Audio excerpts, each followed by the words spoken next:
RSS சித்தாந்தம் எதற்கு எதிரானதுன்னு கேட்டா சிவனுக்கும் விஷ்ணுவுக்கும் எதிரானதுன்னு நம்ம புரிஞ்சுக்கணும். காரணம் என்னன்னா, சிவன் யாரையும் தாழ்த்தப்பட்டவன் சொல்லல. நந்தனாரை அணைத்துக் கொண்டவர் சிவன். கண்ணப்பர் கொடுத்த உணவை சாப்பிட்டவர் சிவன். சிவபெருமான் கண்ணப்பர் கிட்ட, எப்பா நான் சைவம்பா, நீ என்ன மாமிச உணவு கொடுக்கிறான்னு சிவன் கேட்கவே இல்லை. கண்ணப்பர் எதை உண்கிறாரோ, கண்ணப்பர் உண்கின்ற உணவை ஏற்றுக்கொண்டால் என்னுடைய அடியவராக இருக்கிற என்னுடைய பக்தர், என் பக்தருடைய உணவுதான் என் உணவு என்று யார் ஏற்றுக்கொண்டார்கள்? சிவனே ஏற்றுக்கொண்டார். ஆனால் ஆர்எஸ்எஸ் அதை ஏற்றுக்கொள்ளவில்லையே. அடால்ஃப் ஹிட்லர் மெயின் கேம்ப்னு எழுதியிருக்கிறார். மை ஸ்ட்ரகிள், எனது போராட்டம் என்று சிறையில் இருக்கும்போது எழுதினார். அதுல கல்வியை பற்றி பேசப்பட்ட இடத்தை நீங்க வாசிச்சு பாருங்க. கல்வியை யார் கொடுக்கணும், எப்படி கொடுக்கணும், கல்வியை எந்த மொழியில கொடுக்கணும் உள்ளிட்ட பல்வேறு விஷயங்களை நீங்க அந்த இடத்துல படிக்கலாம். நீங்க அது ரெண்டையும் படித்தால் தமிழ்நாட்டில் திரு ஆர்.என். ரவி அவர்கள், ஆளுநர் திரு ஆர்.என். ரவி அவர்கள் எதை செய்ய துடிக்கிறார் என்பதை நீங்க புரிந்து கொள்ளலாம். உலக வரலாற்றை நாம் படிக்கின்ற போது முசோலினி முதல்ல கை வச்சது எங்கன்னு கேட்டா கல்வியில. முசோலினியுடைய கல்வி அமைச்சர் உருவாக்கிய கல்வி கொள்கை, கல்வி கொடுத்த அறிக்கை, தயவு கூர்ந்து வாசிங்க. அடால்ஃப் ஹிட்லர் மெயின் கேம்ப்னு எழுதியிருக்கிறார். மை ஸ்ட்ரகிள், எனது போராட்டம் என்று சிறையில் இருக்கும்போது எழுதினார். அதுல கல்வியை பற்றி பேசப்பட்ட இடத்தை நீங்க வாசிச்சு பாருங்க. கல்வியை யார் கொடுக்கணும், எப்படி கொடுக்கணும், கல்வியை எந்த மொழியில கொடுக்கணும் உள்ளிட்ட பல்வேறு விஷயங்களை நீங்க அந்த இடத்துல படிக்கலாம். நீங்க அது ரெண்டையும் படித்தால் தமிழ்நாட்டில் திரு ஆர்.என். ரவி அவர்கள், ஆளுநர் திரு ஆர்.என். ரவி அவர்கள் எதை செய்ய துடிக்கிறார் என்பதை நீங்க புரிந்து கொள்ளலாம். திரு ஆர்.என். ரவி அவர்கள் எதை செய்ய துடிக்கிறார் என்று சொன்னால், இந்திய விடுதலை போராட்ட தியாகத்துடைய விளைவாக, தொழிலாளி வர்க்கத்தானுடைய மகத்தான போராட்டத்தின் விளைவாக தல்வார் கப்பலிலே ஏற்றப்பட்ட பச்சை நிற கொடி, கம்யூனிஸ்டுகளுடைய சிகப்பு கொடி, மூவர்ண கொடி என்கின்ற 3 கொடியும் சேர்த்து ஏற்றப்பட்ட தல்வார் கப்பல். அந்த தல்வார் கப்பல் தான் இந்திய விடுதலை போராட்டத்தில் இஸ்லாமியர்கள் என்றோ இந்துக்கள் என்றோ இந்தியர்கள் பிரிந்து கிடக்கல, தொழிலாளி வர்க்கமாக இந்தியர்கள் அணிதிரண்டார்கள் என்று காட்டியதுதான் அந்த கடைசி கப்பல் படை புரட்சின்னு சொல்றோம் நாம. அந்த நாவாய் புரட்சி அதுதான் உங்களுக்கு மிக முக்கியமானது. 1946 அந்த புரட்சி தான். அதை உள்வாங்கிய இந்திய அரசமைப்பு சட்டத்தை மதிக்காமல் ஆர்எஸ்எஸ் சித்தாந்தமான ஒற்றை பண்பாடு, ஒற்றை மொழி என்கின்ற அடிப்படையில் இந்தியாவை ஒற்றை பண்பாட்டு தேசமாக மாற்றுகின்ற, நேஷன் நேஷனாலிட்டிஸ் 2 விஷயம் இருக்கு. தேசம் வேறு, தேசியம் வேறு. பல்வேறு தேசிய இனங்களுடைய கூட்டமைப்பு தான் இந்தியா. ஆனால் பல்வேறு தேசிய இனங்களுடைய, இங்க மொழிவாரி தேசிய இனங்கள் இருக்கின்றன, இனவாரி தேசிய இனங்கள் இருக்கின்றன, பல்வேறு தேசிய இனங்கள் இங்கே இருக்கின்றன. இந்த தேசிய இனங்களுடைய கூட்டமைப்பு தான் இந்தியா என்பதை இந்திய அரசமைப்பு சட்டம் அங்கீகரிக்கிறது. அதனாலதான் யூனியன் ஆஃப் இந்தியா என்று சொல்கிறோம். இந்தியா என்பது ஒரு கூட்டமைப்பு, ஒரு கூட்டாட்சி. இந்த கூட்டாட்சி என்கின்ற இந்த பன்முகத்தன்மை கொண்ட இந்தியாவை சிதைத்துவிட்டு அந்த இடத்தில் ஒற்றை பண்பாட்டு தேசமாக, சமஸ்கிருதமயமாக்கப்பட்ட பண்பாட்டு தேசமாக இந்தியாவை மாற்ற துடிப்பதுதான் திரு ஆர்.என். ரவி என்கின்ற தமிழ்நாட்டு ஆளுநர் தான் பொறுப்பேற்றதிலிருந்து செய்கிறார். ஏன் செய்கிறார் என்று சொன்னால், தீனநாத் பத்ரா அவர்கள் சொன்னதை போல இந்திய அரசு தேசிய கல்விக் கொள்கை 2020 கொடுத்துருச்சு.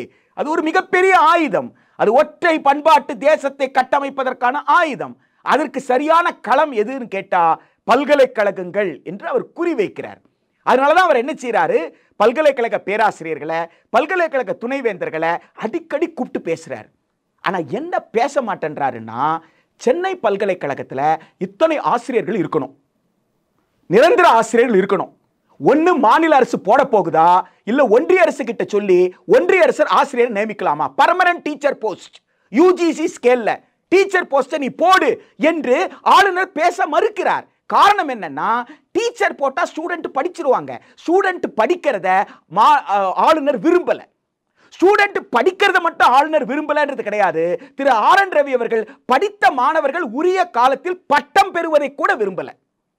அதனாலதான் பட்டதாரிகள் ஆகிவிட்டவர்கள் தங்கள் பட்டத்தை கொடுத்தாதானே அடுத்த மேல் படிப்புக்கு போக முடியும், வேலைக்கு போக முடியும் துடிக்கின்ற போது, பட்டமளிப்பு விழாவை நடத்தாமல் அரசியல் செய்து கொண்டிருந்தார் என்பதை நாம பார்க்கிறோம். அதோட உச்சம்தான் இப்ப என்ன நடக்குதுன்னு கேட்டா, நான் சொல்ற பிரதிநிதியை வச்சுதான் நீ துணைவேந்தர் குழுவை அமைக்கணும் என்று சொல்வதும், இப்ப சட்டத்தில் அதுக்கு இடமே இல்லை. பல்கலைக்கழக நிதி நல்கை குழு கொடுத்திருக்குன்னா அது அறிவுரை தான். அதை ஏற்றுக்கொள்வது ஏற்றுக்கொள்ளாமல் இருப்பதோ மாநில அரசுக்கு இருக்கக்கூடிய அதிகாரம். அந்த நிதி நல்கை குழு கொடுக்கறதுல தரம் பற்றியதென்றால் மாநில அரசு ஏற்குமே தவிர, அந்த நிதி நல்கை கொடுக்கல அதிகார வரம்புக்குள்ள, மாநில அரசாங்கத்துடைய அதிகார வரம்புக்குள்ள வருது, நிர்வாகத்தில் தலையிடுதுன்னா அது அரசமைப்பு சட்டத்துக்கு எதிரானது. எனவே அது ஏற்க வேண்டிய அவசியம் இல்லை என்று அவருக்கு அறிவுரை சொன்னாலும், எடுத்து சொன்னாலும் அதையெல்லாம் ஏற்காமல் தமிழ்நாட்டில் கிட்டத்தட்ட 5 பல்கலைகளுக்கு மேல பல்கலைக்கழகங்கள் துணைவேந்தரே இல்லாமல் இயங்கிக் கொண்டிருப்பதை பற்றி கவலைப்படாத ஒரு வேந்தரை நீங்கள் உலகத்தில் எங்கேயுமே பார்த்திருக்க முடியாது. இவருக்கு வேந்தர்னு சொன்ன உடனே அது பொறுப்புன்னு புரியல. அவர் என்ன புரிஞ்சுக்கிட்டு இருக்காருன்னா, இன்னும் மாண்டேக் செம்ஸ்போர்டு சீர்திருத்த காலத்திலே இருக்கிறார். இந்திய அரசமைப்பு சட்டம் உருவாவதற்கு முன்னாடி பிரிட்டிஷ் நாடாளுமன்றத்தில் இயற்றப்பட்ட கவர்மெண்ட் ஆஃப் இந்தியா ஆக்டின் படி மாநில அரசுல அதிகார பகிர்வு இருக்கும். அந்த அதிகார பகிர்வு எப்படின்னு கேட்டா, ஆளுநருக்கு சில அதிகாரங்கள், தேர்ந்தெடுக்கப்பட்ட அரசுக்கு சில அதிகாரங்கள் என்று மாகாணங்கள்ல அவங்க வச்சிருந்தாங்க, ப்ராவின்சஸ்ல வச்சிருக்காங்க. இன்னும் அவர் எந்த காலத்தில் இருக்காரு திரு ஆர் என் ரவின்னு சொன்னா, இந்தியாவுக்கு விடுதலை கிடைச்சதே தெரியல. 1950 ஜனவரி 26 இந்தியா குடியரசு ஆயிருச்சு, அரசமைப்பு சட்டம் நடைமுறைக்கு மறந்து விட்டாரு. இன்னும் இந்திய சட்டம் 1919 மாண்டேக் செம்ஸ்போர்ட் சீர்திருத்தம், அந்த சட்டத்தின்படி ஆளுநருக்கு அதிகாரம் இருக்கிறது. ஆளுநருக்கு இருக்கிற அதிகாரத்தை ஆளுநர் பயன்படுத்த முடியும். நான் சொல்றபடி நீ கேளு அப்படின்னு சொல்றாரு. ஆனா இந்திய அரசமைப்பு சட்டம் ரொம்ப தெளிவாக தேர்ந்தெடுக்கப்பட்ட அரசுக்குத்தான், அந்த அரசுக்கு தலைமை தாங்கக்கூடிய முதலமைச்சர், முதலமைச்சர் தலைமையில் இருக்கிற அந்த அமைச்சரவை தான் கொள்கை முடிவு எடுக்க முடியும். எனவே கொள்கை முடிவை முதலமைச்சர் தலைமையில் இருக்கிற அமைச்சரவை எடுத்துக்கொண்டால் அது அரசமைப்பு சட்டத்திற்கு படி இருக்கிறதா, அந்த அதிகார வம்புக்கு உள்ள இருக்குதான்னு பார்த்து ஒப்புதல் கொடுக்கிறது மட்டும்தான் ஆளுநருடைய வேலையை தவிர ஆளுநரே சொந்தமாக எதையும் செய்ய முடியாது என்று தெளிவாக சொல்கிறது. இப்படி ஆளுநர் சட்டம் வலுவாக இருக்கின்ற போதே துணைவேந்தர் உடைய நியமனத்தில் தலையிடுகிறார். தன்னுடைய பிரதிநிதி என்பதை தாண்டி தான் சொல்லும் பிரதிநிதி, தன்னுடைய பிரதிநிதி ஒருத்தர் இருக்க போறார், சட்டப்படி ஆளுநர் ஒரு பிரதிநிதி அங்க இருக்க போறார். அது இல்லாம யூஜிசி சொல்லிடுச்சு, யூஜிசி பிரதிநிதியா நான் சொல்றேன் பாரு ஒரு ஆளை போடு என்று சொல்ற அளவிற்கு ஆளுநர் தன் மூக்கை நுழைக்கிறார். இங்கே பல்கலைக்கழகங்களை செயல்படாமல், மாநில அரசை செயல்படாமல், இந்திய மக்களுடைய, தமிழ்நாட்டில் இருக்கக்கூடிய மக்களுடைய கல்வி நலனுக்கு எதிராக செயல்படுகின்ற போது இந்த யூஜிசி கைட்லைன்ஸ் கூடுதலா என்ன செய்யுதுன்னா, ஆளுநரே நியமிக்கலாம் என்கின்ற ஒரு நிலையை கொண்டு வந்தால் இந்த ஆளுநர் என்ன செய்வார் கேட்டா, தினநாத் பத்ரா எதை சொன்னாரோ அதை செய்வார் என்பதுதான். ஆர்எஸ்எஸ் உடைய சித்தாந்தம் எதை சொல்கிறதோ அதை செய்வார் என்பதுதான். ஆர்எஸ்எஸ் சித்தாந்தம் எதற்கு எதிரானதுன்னு கேட்டா, சிவனுக்கும் விஷ்ணுவுக்கும் எதிரானதுன்னு நம்ம புரிஞ்சுக்கணும். காரணம் என்னன்னா, சிவன் யாரையும் தாழ்த்தப்பட்டவன் சொல்லல, நந்தனாரை அணைத்துக் கொண்டவர் சிவன். கண்ணப்பர் கொடுத்த உணவை சாப்பிட்டவர் சிவன். சிவபெருமான் கண்ணப்பர் கிட்ட, எப்பா நான் சைவம்பா, நீ என்ன மாமிச உணவு கொடுக்கிறான்னு சிவன் கேட்கவே இல்லை. கண்ணப்பர் எதை உண்கிறாரோ, கண்ணப்பர் உண்கின்ற உணவை ஏற்றுக்கொண்டால் என்னுடைய அடியவராக இருக்கிற என்னுடைய பக்தர், என் பக்தருடைய உணவுதான் என் உணவு என்று யார் ஏற்றுக்கொண்டார்கள்? சிவனே ஏற்றுக்கொண்டார். ஆனால் ஆர்எஸ்எஸ் அதை ஏற்றுக்கொள்ளவில்லையே. எனவே சிவனுக்கே எதிராக, விஷ்ணுவுக்கே எதிராக செயல்படக்கூடிய ஒரு ஆர்எஸ்எஸ் தத்துவம் இந்தியாவில் இருக்கிறது. அது சமத்துவத்தை விரும்பல, அது மக்களை கூறு போடுகிறது, மக்களை பிளவுபடுத்துகிறது. ஐயப்பனுக்கு ரொம்ப தோஸ்து, நெருங்கிய நண்பன் யாருன்னு கேட்டா ஒரு இஸ்லாமியர்.